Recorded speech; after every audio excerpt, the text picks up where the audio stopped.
Ecologia em Ação com um pano de fundo com o vulcão chileno. O Ipugue é um vulcão que voltou à erupção, voltou a emitir na atmosfera particulados, muita cinza. Essas cinzas acabaram chegando também em Joinville, Santa Catarina, ontem, na tarde de terça-feira. O pessoal realmente que não conhecia esse fenômeno natural ficou bastante preocupado.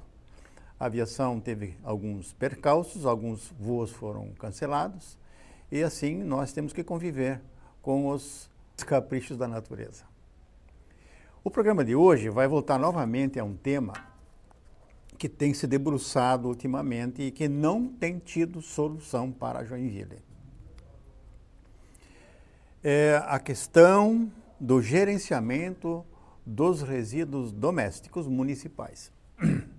Nós temos um convênio, um contrato com a Ingepasa, a concessionária que faz a coleta, transporte e tratamento dos resíduos domésticos, e a partir da nova legislação federal, que já está completando um ano, esse tratamento dispensado aos resíduos urbanos, ao lixo doméstico, não poderá continuar sem que se faça a reciclagem. Já voltamos a falar com isso, mas antes vou mostrar para vocês algumas imagens do que está ocorrendo todas as manhãs a partir das 6 horas, quando os caminhões da reciclagem, quando os furgões da reciclagem da Ingepasa Ambiental começam a circular para fazer a coleta dos resíduos reciclados que as famílias juntaram durante a semana.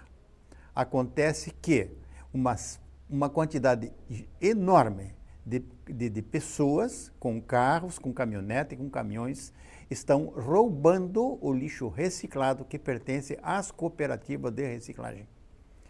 É um programa da Ingepasa Ambiental com a Prefeitura de Joinville, aliado ao trabalho, ao esforço dos carrinheiros que estão trabalhando nas cooperativas e nas associações. Estamos com 5 associações que não estão mais recebendo aquele resíduo reciclado de primeira classe. Os ladrões de resíduos classificados em Joinville, eles agem pegando o melhor, pegando as melhores embalagens, as mais limpas, deixando o lixo, o reciclado de pior qualidade para as associações e as cooperativas. Carlito, pessoal da Fundema, pessoal do CEINFRA, está na hora de dar um paradeiro nisso aí. Precisa fiscalização da Prefeitura, precisa fiscalização da CEINFRA para coibir esse assalto, esse saque aos reciclados que as famílias de Joinville estão fazendo de uma maneira muito elegante, ecologicamente corretos. Muitos ladrões de reciclado que vêm a Joinville chegam inclusive de Guaramirim, de Jaraguá e de São Bento do Sul. Não é ético, não é moral, não é lícito esse comportamento desses atravessadores, desses larápios de resíduos reciclados. Portanto, Ariel Pisolati, presta atenção, você tem que colocar fiscalização na rua, não às 10 horas, tem que ser às 6 da manhã, 6h30 da manhã, quando os caminhões da reciclagem, quando clareia o dia, estão chegando os larápios para roubar o filé mignon das nossas associações de catadores, de recicladores e das nossas cooperativas. Por favor, vamos agir. O nosso dinheiro do imposto tem que ser para isso aí. Fiscaliza que esse pessoal que nós organizamos da reciclagem, eles precisam sobreviver dignamente. Vamos continuar nesse tema, mostrando para os telespectadores algumas imagens de programas municipais que acontecem em Santa Catarina. No caso de Itajaí, é uma cidade portuária que tem muito lixo, muito resíduo, perigoso inclusive, dos navios, dos porões dos navios. Gostaria de perguntar ao prefeito de Itajaí, à Câmara de Vereadores de Itajaí, gostaria de perguntar ao gerente regional da Fátima, da região de Itajaí, à Fundação Municipal de Meio Ambiente de Itajaí, como é que é esse afastamento e o tratamento dos resíduos que saem dos porões dos navios? Quem é que recebe esses óleos contaminados, essas borras, essa mistura de produtos tóxicos? Como é que é esse gerenciamento em Itajaí? Outro fator, outro tema, também verificado na região de Itajaí, que é igual em muitos municípios de maior porte, é o lançamento de resíduos domésticos, de resíduos da construção civil em terrenos licenciados. Licenciados que estão em não conformidade com a legislação federal. A legislação federal, ela exige a reciclagem. E a forma como está sendo feito, não só em Itajaí, mas em Joinville, em Jaraguá, em Blumenau, em Brusque, em Lages, em Criciúma, é tudo do mesmo jeito. Não se aplica a lei, não se cumpre a Lei Federal de Resíduos Sólidos. O Código Nacional de Resíduos Sólidos. A tônica e a máxima dessa legislação é a reciclagem, a recuperação dessas matérias-primas que estão sendo enterradas, inutilizando os terrenos. Colocam à venda um terreno que recebeu 100, 150 mil toneladas de resíduos de todas essas variedades, inclusive muito lixo tóxico resultante de descarte de tintas de pintura, tintas tóxicas, e outros resíduos contaminados com hidrocarbonetos, que são enterrados, sobre os quais é passada uma camada de argila, o terreno fica fechadinho e aí se coloca uma placa, vende-se. Aquele investidor que chega em Santa Catarina, vê um terreno lindo desse, com aterramento acima dos níveis das enchentes, todo ele argilado, selado com argila, não imagina o que tem embaixo disso aí. Os mais incautos vão sofrer muito e vão provavelmente ter esses terrenos sem possibilidade de uso pela engenharia. A fundação de uma edificação exige um solo sem lajes de concreto, sem lixo, sem nada. Vimos em São Paulo inúmeras construções edificadas em cima de lixões. O problema do metano, o problema de explosão futura é severo, é permanente.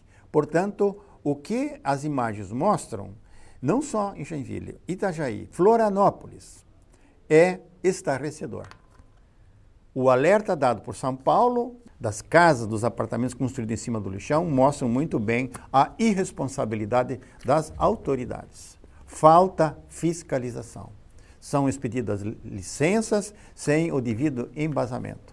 Portanto, é um caso a ser estudado, é um caso para as câmaras de vereadores, que devem se debruçar sobre essa questão, e os municípios devem atender à legislação de programas estaduais de gerenciamento de resíduos.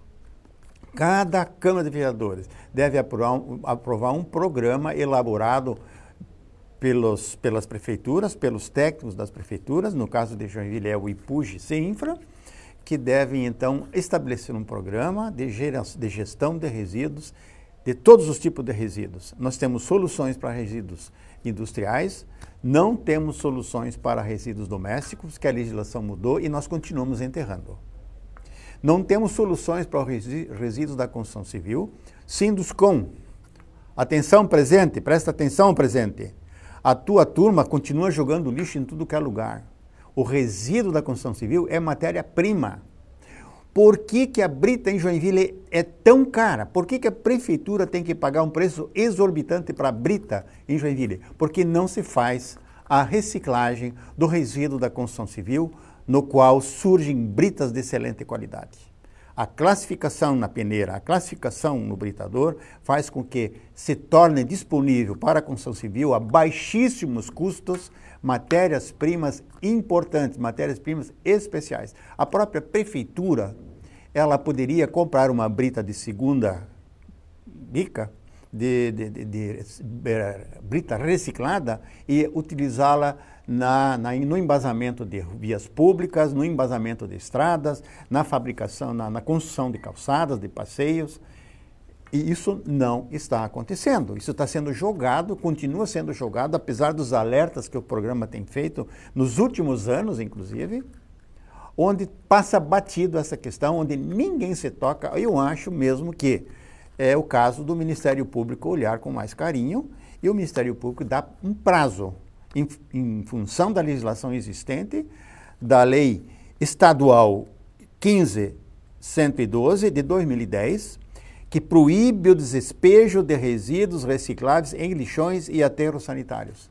Proíbe. E por que essa legislação não está sendo cumprida? Por que as câmaras de vereadores não fizeram leis municipais para dar de equiparação com essa legislação estadual? A lei da Política Nacional de Resíduos Sólidos, a Lei 12.305 de 2010 também, ela também proíbe o enterro, o aterramento de reciclados como plásticos, como latas, como alumínio, como ferro e como material da construção civil, como o resto da resíduo da construção civil. É proibido fazer isso aí. Hoje, as prefeituras que estão autorizando, as entidades que estão licenciando, estão incorrendo em não conformidades em relação a essas duas leis que eu já citei. A Lei Estadual 15.112 de 2010, que proíbe o despejo de resíduos recicláveis em lixões e aterros sanitários, e a Lei Federal, a Política Nacional de Resíduos Sólidos, a Lei 12.305 de 2010, portanto, ela já existe há um ano, também tem que ser cumprida pelos municípios e pelo governo do Estado. O governo do Estado tem que fazer o seu programa de gestão de resíduos sólidos a nível estadual. Esses programas é a somatória dos programas municipais que não estão sendo levados em conta. Está sendo levado de barriga. Isso não pode acontecer dentro de um país que se diz de quase primeiro mundo, um país que se conta lá fora glórias e mais glórias, e na realidade nós estamos com uma situação caótica a níveis de projetos ambientais. O programa vai encerrando nesse primeiro bloco, voltando ao mesmo tema em instantes. Aguarda aí que nós já voltamos.